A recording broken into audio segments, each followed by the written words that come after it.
الله الرحمن الرحيم. الحمد لله رب العالمين، وبه نستعين على أمور الدنيا والدين، وصلى الله وسلم على سيدنا محمد خاتم النبيين وآله وصحبه أجمعين، ولا حول ولا قوة إلا بالله العلي العظيم.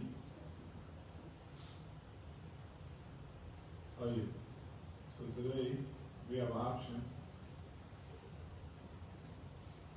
How much do you love the Prophet ﷺ? A lot? So should we take one thing about that happened in his life, or should we take two? Two? You sure? One thing? Where did you come from? MashaAllah, sorry. Who memorized? Anybody memorize? Anybody memorize anything else? Oh, yeah. So today, inshallah, we're going to take two big events from the life of the Prophet sallallahu alaihi wasallam. Is that okay?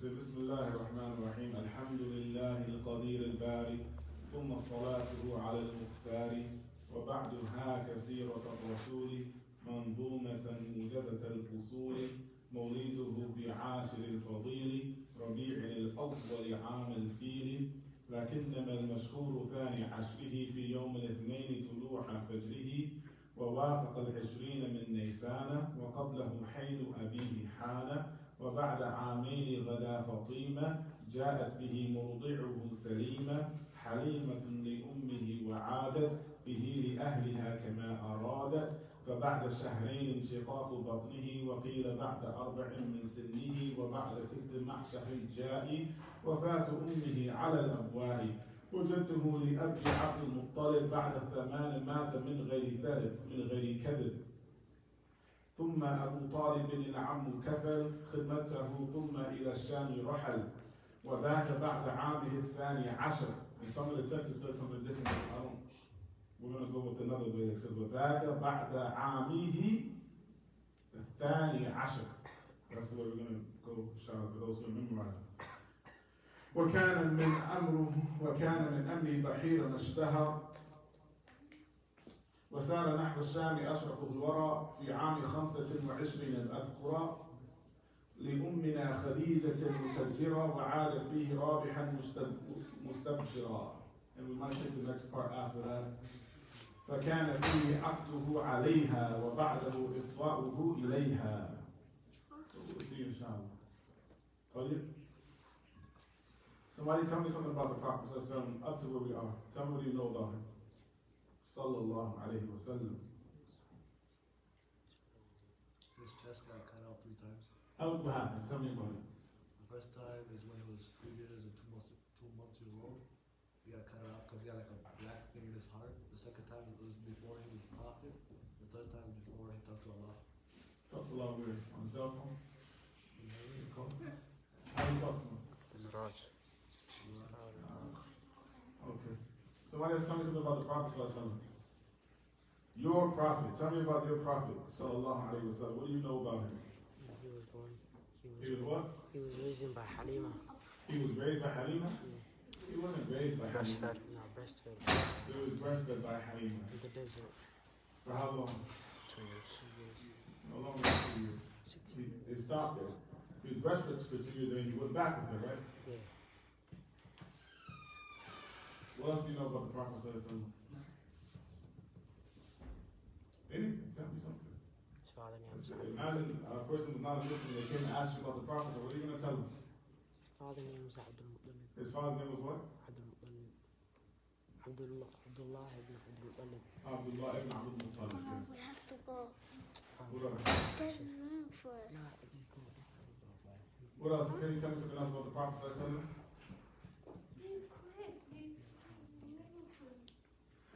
Tell me something. He was a walking Quran. Yeah, that's the characteristic word biographical. He was born on a Monday. He was born on Monday. Could have been a year ago. Huh? A year ago. The year of the elephant, good. After Fajr. Coming through, yeah. April 20th, April. April 20th. What did you say? 570. Good leader, right? That's a characteristic of his book. That we're talking about biographical information right now. Up to where we are. So the reason I'm asking you for up to where we are, because I gotta make sure that you're paying attention. He was born the year 570. 570, yes. What else? Oh yeah, bismillah. So we reached up to the Prophet Sallallahu. Last week we talked about what? Tell me what we discussed last week. How old was he when his mother died? He was 6. He was 6 years old. Where did she die at? She died in Medina. She was sick. Where did she die at? Huh? Closer to where? What's it called? Huh? What did he say? He said Zebra. Zebra? Zebra. Arab what? And he was 6 years old, correct? So now we need to know what happened to him after his mother passed away. So the next line of the poetry that we have is ثم أبو طالب العم كفل خدمته ثم إلى الشام رحل. So the next part that we have is that after his mother Amina passed away, his uncle Abu Talib was given guardianship of him. Do you know how he became the guardian of the Prophet ﷺ? What happened? How did he become the guardian of the Prophet ﷺ? Why was he chosen from amongst all of the sons of Abdul Muttalib? Abdul Muttalib had a lot of sons, right? How many did he have? Huh? The famous story about the sons of Abdul Muttalib. Alright? How many did you say? He had 10. Who was the last one?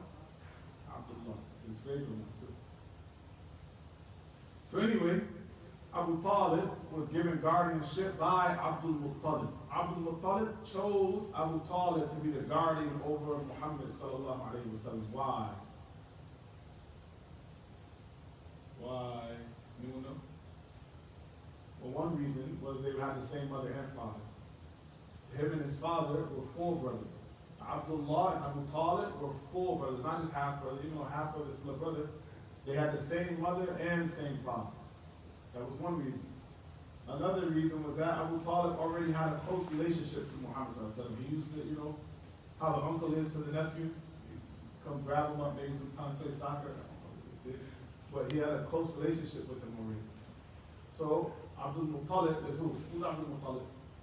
He's the uncle of the No. Who's Abdul Muttalib? He's the grandfather. He's the grandfather of the Prophet sallallahu alaihi wasallam. Abdul Muttalib gave the guardianship of the Prophet ﷺ to his uncle from his mother and father, whose name was what? His name was what?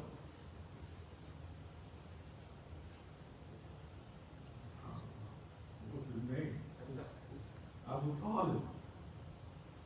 Abu Talib. Okay? That's the question again. What was the name of the uncle who received guardianship of the Prophet ﷺ? Allahu Akbar, mashallah. Abu Talib was the brother of who? Abdullah. It's very easy, right? The questions are so easy, I think you're scared. Anyway, so they were brothers from the same mother, same father. Abu Talib. Okay? So what was Abu Talib's father's name? Abdul Muttalib. What was the Prophet's father's name? Abdul Muttalib. MashaAllah. So, Abu Talib was given guardianship of the Prophet. Now, subhanAllah, mind you this, remember this very important fact. Abu Talib never became a Muslim. Never. But subhanAllah, this man protected and took care of the Prophet ﷺ and guarded him with his life up until he died. And the point I want to show to you about this is what? He wasn't a Muslim, but he took this amana that he was entrusted with the life of Muhammad ﷺ by his father. he took this serious. I think I skipped something. I did. I just remember that we didn't do this. Something else happened before this happened, actually. Do you know what it is? Before Abu Talib became the guardian of the Prophet ﷺ, something else happened before that. Does anyone know? Watching the heart. That happened already. Right. That's why you have to memorize the poem. You see what happens when I'm explaining to you, I started thinking about the poem, and I realized, oh, I forgot something. وجده لأبي عبد المطلب بعد ثمان مات من غير كذب. His grandfather died first. Right? Abdul Muttalib, the grandfather of the Prophet ﷺ. وجده لأبي عبد المطلب, his grandfather from his father, Abdullah, he died when the Prophet ﷺ was how old? 8 years old. Without any, nobody disagrees. That's what's been made in He died when the Prophet ﷺ was 8. Okay? When the Prophet ﷺ turned 8 years old, his grandfather passed away. But before his grandfather passed away, he did what? He entrusted the guardianship of the Prophet ﷺ to Abu Talib. Are we clear on that part? So 8 years old, what happens? His grandfather passed away. And then when his grandfather passed away, in that same year, that obviously, he was 8 years old, he was entrusted to who? So the point I was mentioning was this. Look how Abu Talib never became a Muslim. But look how he took care of the trust that was given to him. He was entrusted with the life of his nephew, and never did he slack in that duty. Never. He took care of him like his own son. Even some people, some historians, they say that he preferred him over his own sons, which is true in some instances. And we'll see why. But he took care of him so good that at times he preferred him over his own sons. Right? Here was a question for you, right? Who named for me 2 famous sons of Abu Talib? Is Hamza one of them? No, Hamza is an uncle of the Prophet. No.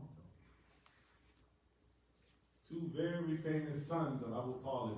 That now when you think about it, because you want to see the relationship that was going on during the life of the Prophet, that why certain people were so close to him, right? That they lived like brothers, not just cousins, because they grew up in the same house, right? Who? Hamza?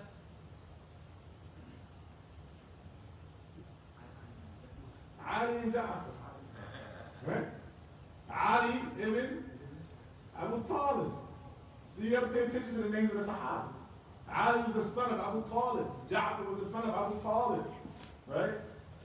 You'll see now why Ali radiallahu anhu, he was so close to the Prophet ﷺ.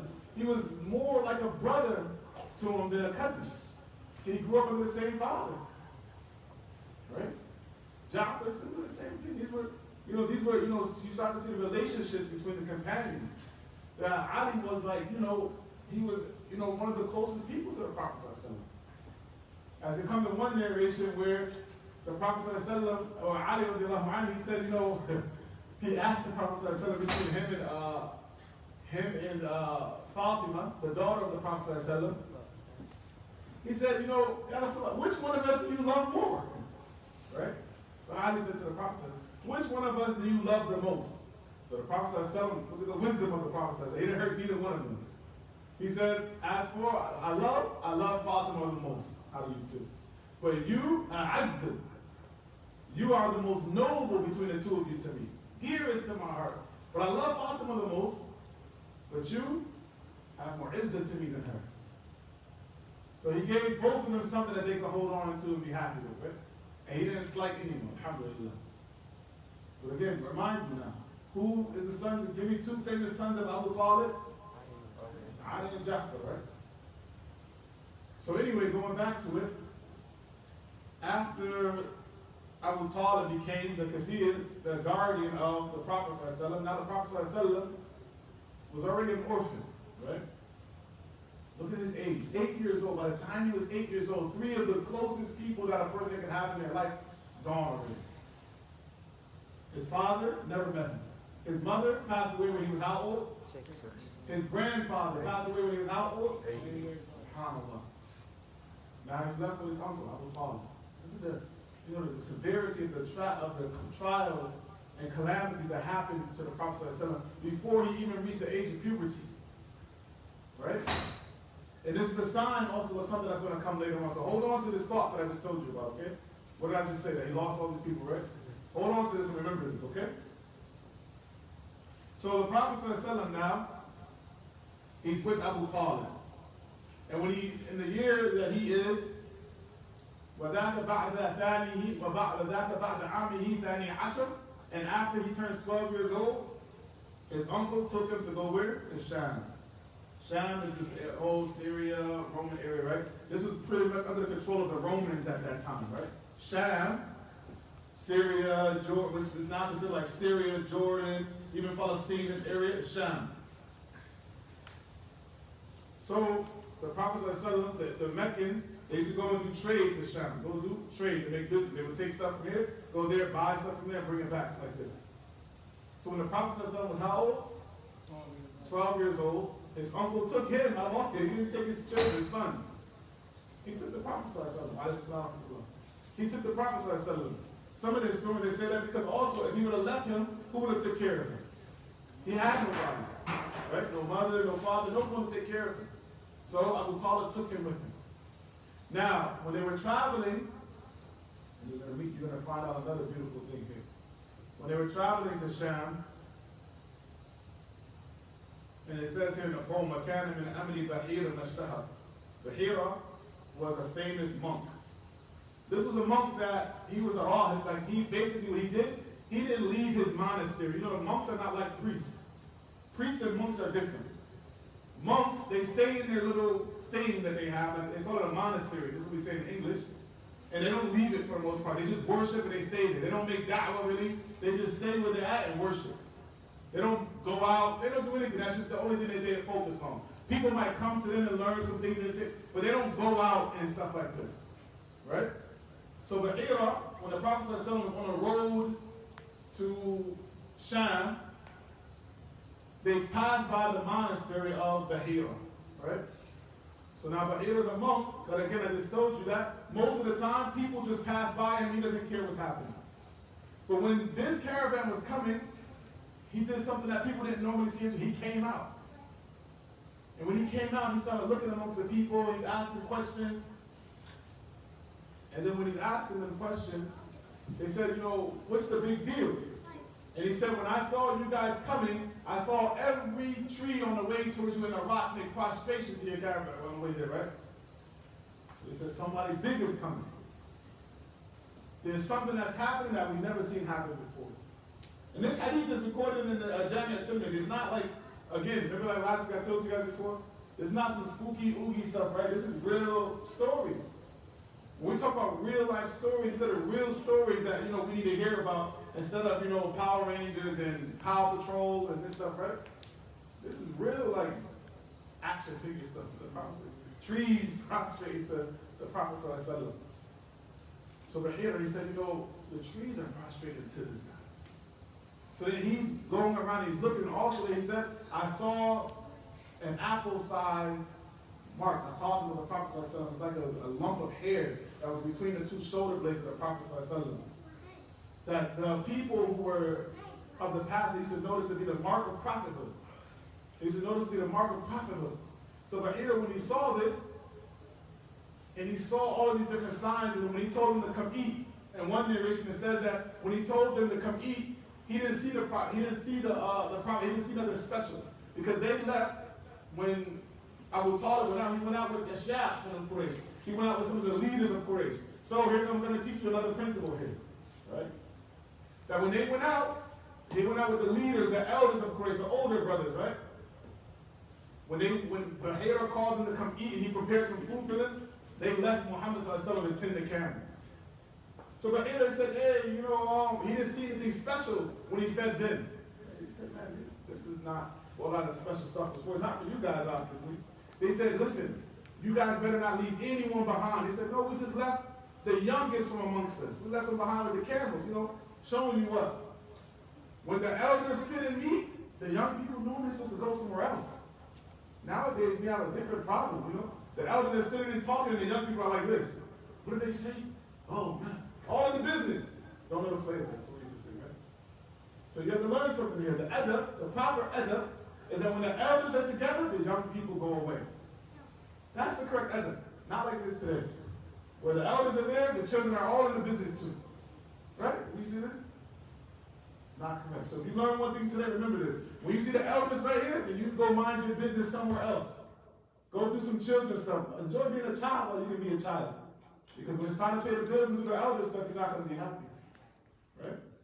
So, this is what they did. They left him. Right? It wasn't weird to them to leave him alone, away from the elders, doing the elders. We'll bring him some food later. Right? So Bahira said, no, you guys got to bring everyone. So they said, we just left some young guy, He's nothing big. He's not one of us leaders, not one of the elders. They said, no, you got to bring him too. So when they brought Muhammad sallallahu alaihi wasallam, the clouds were shading him while he was walking towards them. So he said, look, you see this? This one is the prophet. So he told them, who's in charge of him? So they said, Abu Talib is in charge of him. So they said, he asked Abu Talib, who are you to him? He said, who are Ibni? Abu Talib, he said, he's my son. He said, no, it's impossible. This one that has the characteristics of him, he cannot have a father that's alive. You understand that point? That's what I wanted to bring you back to. He said he cannot have a father that's alive. Showing you that the people who have some of the most severest trials, right, is because Allah has planned something great for them. So Bahira the monk, he knew that this boy that has all of these special manaqib and all these special things happening for him, he cannot have parents that are alive. He has to be an orphan. He has to already be going through some difficulties in his life, preparing him for the difficulties that are going to come later on in his life. Does that make sense? So after Bahira, he told him this. He told Abu Talib, listen, you have to go.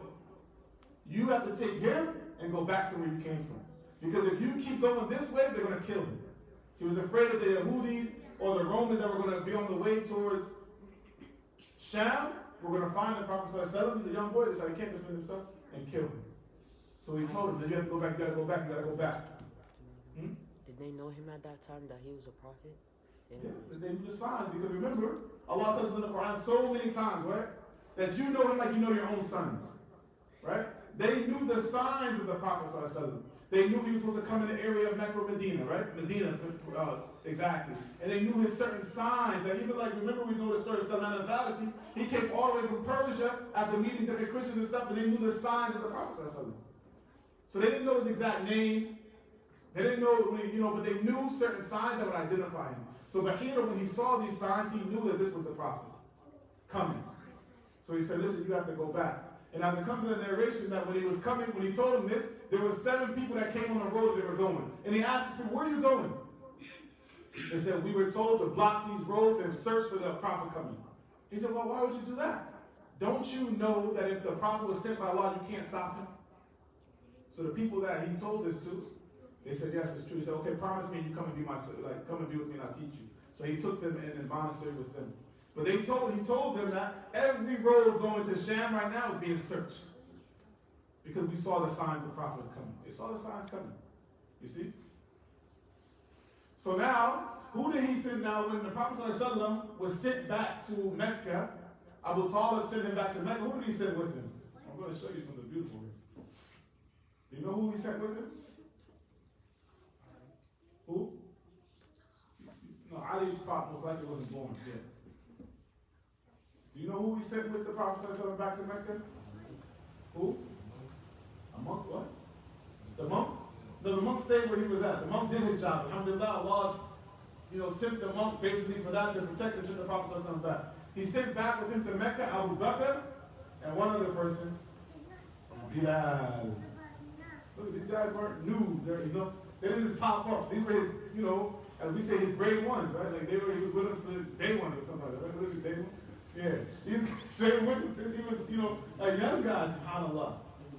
Abu Bakr, mind you, 12 years old, he sent back with him to Mecca. Abu Bakr and Bilal, go back with him. Abu Bakr and Bilal, go back with him. So he went back to Mecca and was saved from being killed at that moment in time. So that's what happened there. Then, that was the first time that he saw Sallam went to Sham. Did he go to Sham another time after that? Huh? Yes, no? Ask it. Did he go to Sham again after that? Yes. When? In Iraq. Well, yeah, that's true too. That's not the answer I'm looking for. That is true. But he went to Sham traveling again. As it comes in the poem, وَسَارَ نَحْوَ الشَّامِ أَشْرَفُ الْوَرَى فِي عَامِ 25. That the Prophet ﷺ, when he was 25, when he was how old? He went to Sham again. Why did he go to Sham this time? لأمنا خديجة متجرا وعاد فيه رابحا مستبشرا. He went because of our mother, who? Khadija. He went because of our mother, Khadija, the business lady. He went as a businessman for her. Right? وعاد فيه رابحا مستبشرا. He returned back after that with a lot of profit and giving glad tidings. Now here's a nice story for you. So Khadija radiallahu anha, she wasn't just a regular woman from amongst the Quraysh. She was considered during that time to be the most noble. She was the most noble of the people of Quraysh. She wasn't like a little person from Quraysh. She was the most beautiful, they said. The most noble and the most wealthy from amongst the ladies. Everyone wanted to marry her. Right? So everyone used to be sitting, hey, we'll give you this much money, let us marry you, Khadija. And no, she was married twice before. She was married twice before. But she was still considered to be one of the most noble. Khadija radiallahu anha, her father died while she was young in the battle of Khadar. And this was a battle that the Arabs that happened a little bit before. It happened, I can't remember the year, but the Prophet ﷺ had to be a little bit younger. And her father died radiallahu anha in that battle. It was a real famous battle that happened amongst the Arabs. So, but she grew up in a rich household. She never was poor. She never was without. She never had those situations. She always was amongst the most favored from amongst the Quraysh, up until she became older.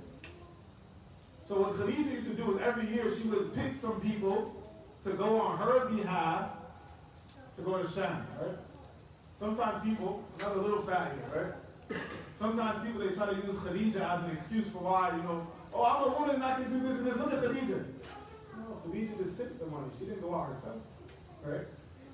She wasn't, mixing with the men and doing all this type of bit. No, she just sent some people with some money for her on her behalf. And they did business for her. Right?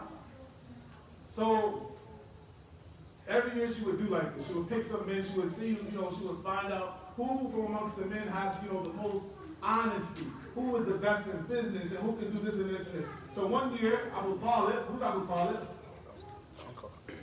Uncle of the Prophet ﷺ, who was the guardian of him, right? Abu Talib, he told the Prophet ﷺ, listen, I'm getting old. We don't have no money, right? I'm getting old. There's no, we don't have a lot of money. And we don't have much going on for us. I don't have no expectation of money coming to us anytime soon. We have to do something. So Abu Talib, he said, listen, Khadija is looking for men to go out for Sham for her. She'll pick you if you go to her because, of course, she would know, she would have heard about how honest you were and how trustworthy you are. She would know about this by now. So if you go to her and ask her about this, then for sure she's going to pick you to be one of the people to go to Sham. And if you go and make some profit, you'll come back and it'll be a benefit for all of us. So this reached Khadija that the Prophet ﷺ might want to go to Sham. So when she heard about it, that Muhammad ﷺ wanted to go to Sham, she said, for sure, without a doubt. And she said, you know what, I heard about how truthful you are, this type of thing. If you go, I'll give you double what I give anybody else. Right?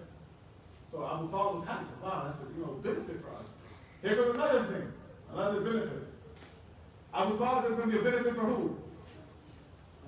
Us, the whole team, right? Not like today again. I got to tell you again because we're lacking in how we do things today. Right? Today, the young guy gets a job and he's like, MashaAllah, I'm going to get this, and this, and this. He forgot that, the wealth of the young man doesn't belong to him. Did you know that? Who does your wealth belong to? Huh? It belongs to your father. It belongs to your father. Some of you guys are like, man, I should have came today, right? The wealth doesn't belong to you. You go to get a job. It doesn't mean that now you can get new sneakers, new games, new this, this. It means, what can I do to help the family now? What can I do to support my family better now? That's what it means when a young man gets a job. Abu Talib again, he came to the Prophet and said, listen, I don't have much. We have to do something. You got to go get some money somehow, get a job, or whatever you got to do. Because we need more, right? We need the benefit. And that's also how eventually you'll realize how Ali came to the Prophet is that, listen, Abu Talib had a bunch of children. What are we going to do? You got to take some Muhammad. Because we're family. One of us are not going to suffer and you doing good. No. You have a job now, you work, mashallah, you going out to do trade with Khadija, right? And you become rich and we become poor. No. So if you have a job, what's the first thing you do with your paycheck? What do you do? Share with your father. No, you got it wrong. What's the first thing you do with your paycheck? Cash it out. Nope. We need to put in a bank account? Whose bank account? Your bank account? Your father's. No, you're doing it wrong again. Gotta give it to your father. MashaAllah. And then if he was to give you some, he gives you some. Did I say that correct? Is that haram? What is that? That's Islam. You go to work.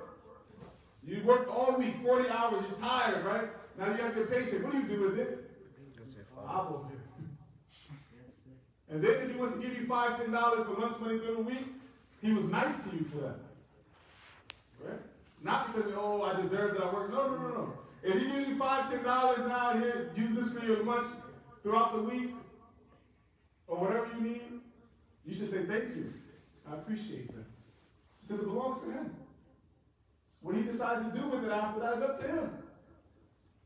We understand that for? One young man about you guys' age, he came to the Prophet and crying, Ya Rasulullah, my father took my money. The Prophet looked at him. What are you crying for? Mind you, the Prophet used to take care of his uncle's family. Right? He said what? Anta wa malik. You and what you own belongs to your father. Not just the one. You and what you own belongs to your father. He can do with it what he wants. He can do with it what he wants. You understand that? Even to the extent that in Islamic law, the father is not punished if he kills the son. Just tell me what. He's not punished. There's no punishment for him. Everybody else is a punishment for him. The father is not punished. You belong to him. I'll just give you a point. Of course, nobody wants to kill their son. But I want to show you something because sometimes you people don't get how important the parents are. Right? You think for some reason today, you guys think that I'm in control of my parents. I. No, that's not Islam. If you believe like this, you don't believe like a Muslim believes. You and whatever you own belongs to your father. You understand what I mean? So hopefully maybe this child, this is going to make us understand and change a little bit in how we think. That you don't have rights over your parent the way that you think you do, where you can tell them, no, the rights over your parent that you have is that they raise you to be a Muslim. Right? That they give a good name to you. And that they pick a good parent for you. Besides that, you don't have any rights over them. That they take care of you, right? You don't see in the books of fiqh, right? I'll give you an example. In the books of fiqh, when you see nafaqah, in the chapters of fiqh, you see the chapters of nafaqah, they talk about normally how a husband takes care of his wife, that she has to get at least this and this and this. You never see this in the books of fiqh for the child, that they have to get a mandatory this. Why? Whatever he gives you is what he decides to give you. You're not mandatory that you get an outfit for school the beginning. That, oh, it's mandatory, I didn't get new school clothes. Who said that you have to get new school clothes? Not Islam. Oh, I didn't get new sneakers this summer. Islam didn't say you have to get that. You understand? So if they give you, you should be grateful because it's not a right of yours. If they give you, you should be grateful. It's not a right of yours. Okay? That, oh, I have to have this. No, you don't. Take what you're given and be happy that you received it. You should be happy that you ate that day. Right? Does that make sense or not? Inshallah, maybe we'll think about it differently because we want to believe as Muslims. Right? We don't want to have the belief that Catholics have because it's not an Islamic belief. You know what? I'm sorry, I have to go a little bit deeper in this because it's very important today. You know this narration, who knows the hadith of Jibreel? Anybody heard this hadith of Jibreel before? Do you know what some of the signs of the hour that they mentioned? And tell you that Amatu Rabbataha? You know this? You know this part? This is the shahad I want you to, do you know this part? And tell you that Amatu Rabbataha. That the lady gives birth to her master. Have you heard this before? The second hadith of Al-Ra'in al-Awwal, right? What does this mean? Does anyone know? When she gives birth to a child, the child takes control of her, like her. That's what you think it means this? Anybody else? He said that the child takes control of their parent. What else does it mean? Anyone else have any understanding what it means? Fire. The scholars of the past mentioned what he said, but they didn't mention this as being the strongest opinion. Why? It was something they couldn't even understand in the past, that a child would be like this to their parents. So when they talk about this, the first opinion that they normally mention is that slavery will become widespread, and it will be mixed up. Who is the parent and who's not the parent? So somebody might end up owning their parent on accident because they don't even know. Slavery becomes widespread. That was like one of the most famous opinions in the past. And then they would say, well, and it's possible maybe that a child a child will become so disobedient that it will be like they're the master of their parent. But they didn't mention this like this is a real possibility. They mentioned like maybe this will happen. Because to them in the past, this was just something that just would be non-existent, that a child would tell the parent, hey, you do this. Or that a child would say no to their parent.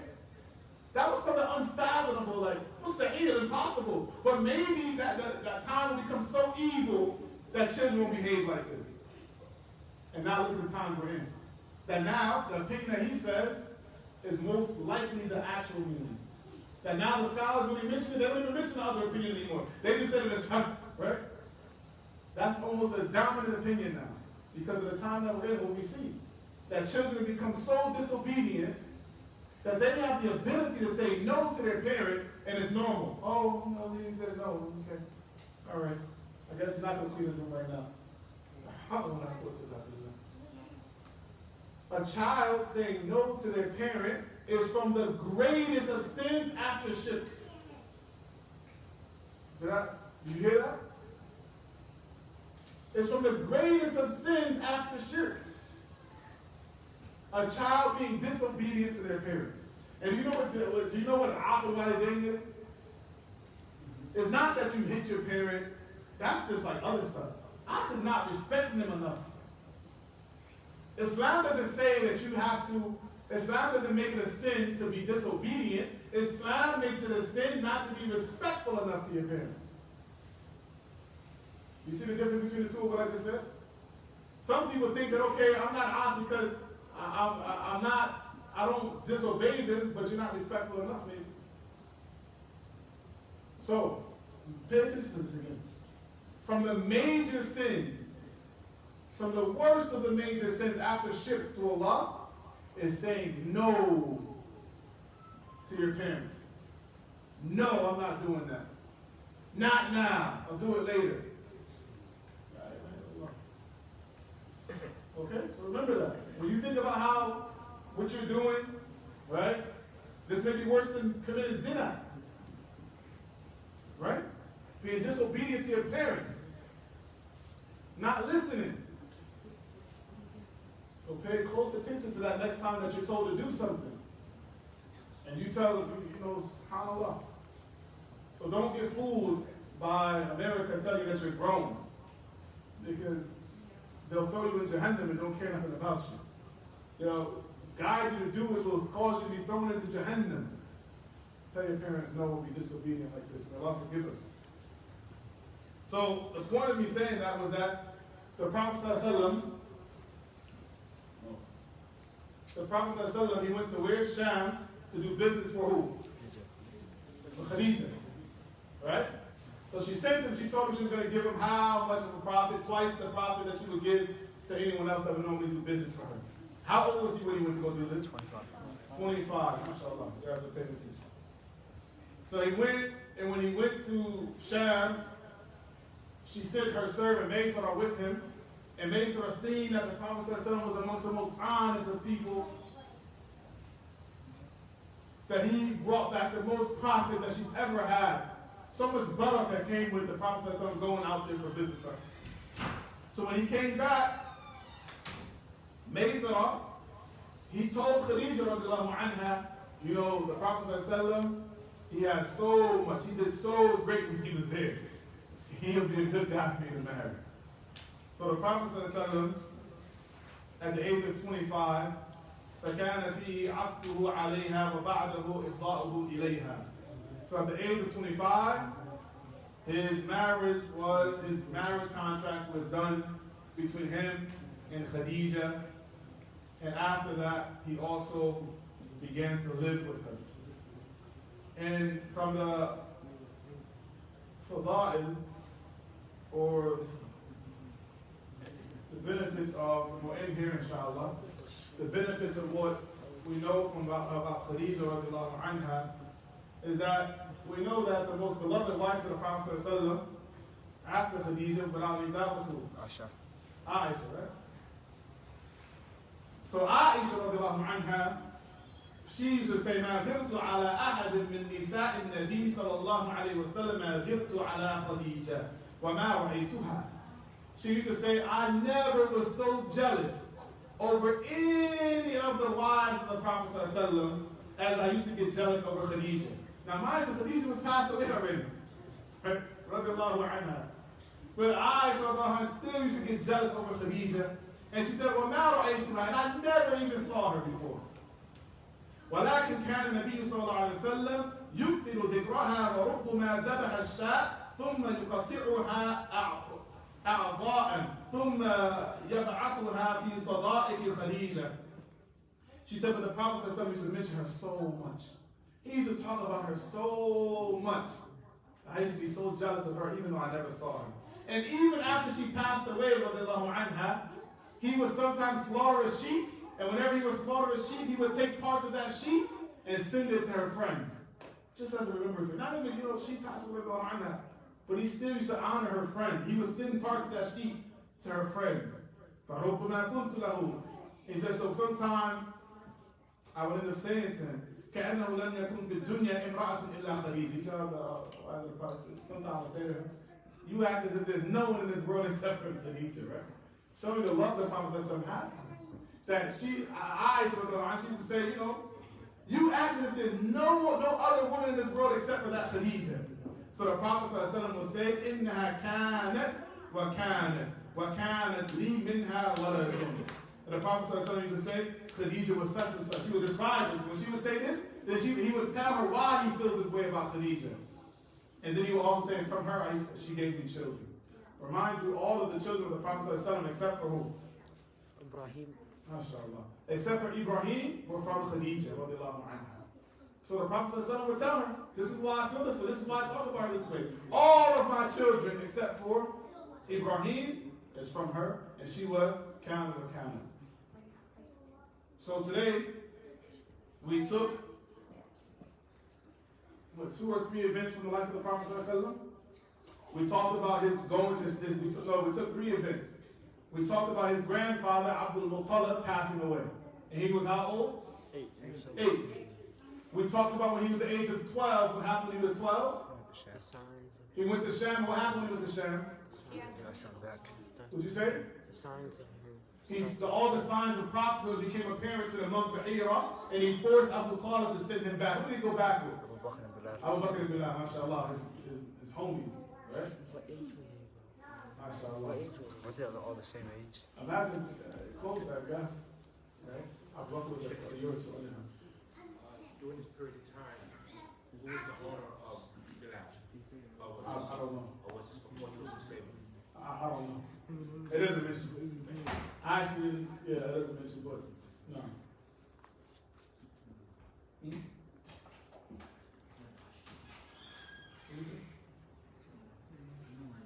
Oh, you do? This one I told you. Oh, let me say the last part. The last thing that we talked about was? The marriage. Oh, the last thing we talked about was him going to Sham for Khadija, and then the fourth thing, him marrying Khadija. How old was he when he went to Sham for Khadija? How old was he? 25. And how old was he when he married her? 25. طيب جزاكم الله خير. He married her with 1 year.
وذاك بعد عام الثاني عشر.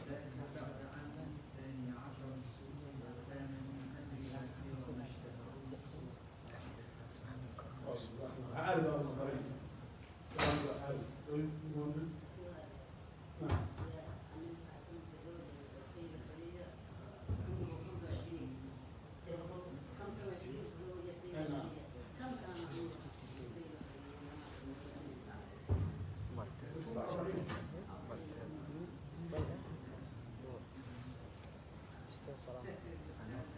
وهي أجمل النساء